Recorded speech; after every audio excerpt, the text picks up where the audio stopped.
Hey everyone, I'm going to cover the 10 things that are guaranteed to happen if you follow this path of emotional sobriety. I've seen it happen time and time again. The first one, and the most important really, even though they're all important, is that when we rely only on ourselves and our higher power for our source of happiness, we find more peace than we have ever felt before in our lifetime. That is guaranteed. This is why you have to have a higher power. If we could have done this on our own, we would have, but we can't. We have to have a power greater than we are. When we recognize that we are out of emotional balance, and that is going to happen like for the rest of our lives, that's just going to happen from time to time, we see it immediately and we have the tools to get back on track.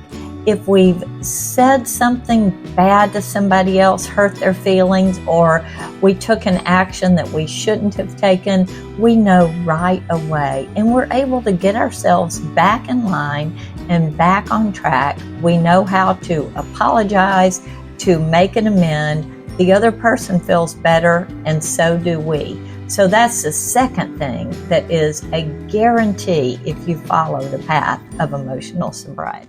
Okay, this one is a hard one, but we learn that confronting our pain, our past pain, is necessary for us to transform into the new person that we want to be.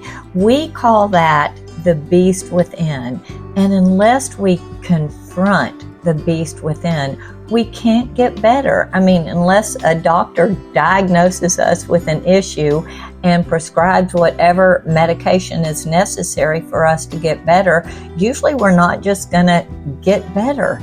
The same is true with emotional sobriety. We have to confront the things that made us emotionally not well. Boy, do I love this guarantee. You are going to learn that self-love is a necessary part of having a balanced and healthy and happy life. I used to think that when I showed my self-love, it was selfish. That is so not true. When we love ourselves, we are much better able to love other people. Think of those people you've met who are grumpy, irritable, not pleasant to be around, in a bad mood. They probably don't love themselves, and it's probably because they weren't loved at some point in their lives, and they know no other way. But if you want to be emotionally well, you have to love yourself. So this one is very eye-opening. And it is a guarantee. If we do a personal inventory every single day, it's no big deal. You know, we think of a personal inventory, naming the things that we did right and the things that we did wrong and the things that we could have done better each day. We think of that as a hard task and maybe one that we want to avoid. But if you want to be emotionally sober and follow this path that just rocks, y'all, it's so awesome, you have to learn to do a personal inventory on a regular basis. I do it continuously, and it is not hard. It just becomes second nature. So I have no idea how you pray, or if you pray. If you get on your knees, if you do it at the end of the day, if you do it throughout your day, or maybe it's just meditation or your thoughts, but however you pray, you are going to learn the most important prayer in the world. And that is for God to use you as a vessel and help you serve your higher purpose.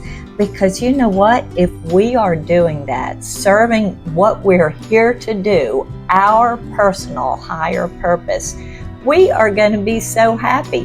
How can you not be? Are you familiar with the Enneagram?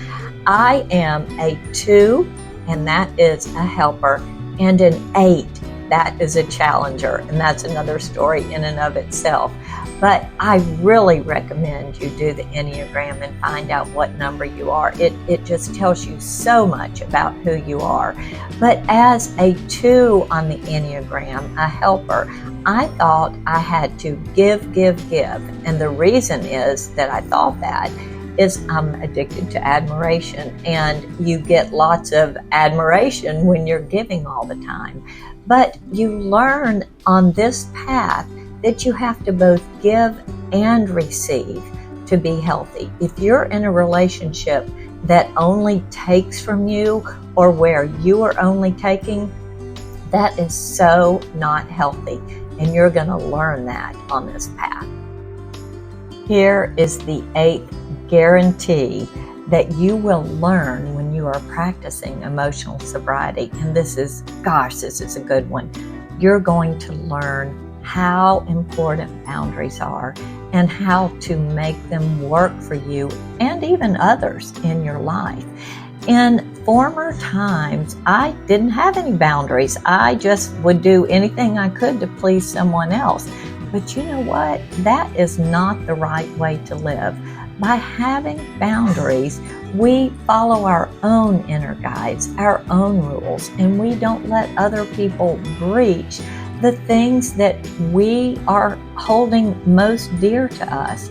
You're going to learn about good boundaries, and it's going to make you so much happier. So this is the 9th guarantee of this path, and that is that you will discover that connection is where divinity lies. When you are connected with another and you are really walking the path of emotional sobriety, not depending on them for your happiness, but sharing your happiness with them and them sharing their happiness with you, you are going to find a euphoria almost. You will experience divinity dwelling right there. We are not created to be alone. We are created to be in connection, in community with others. And this path shows you that in spades.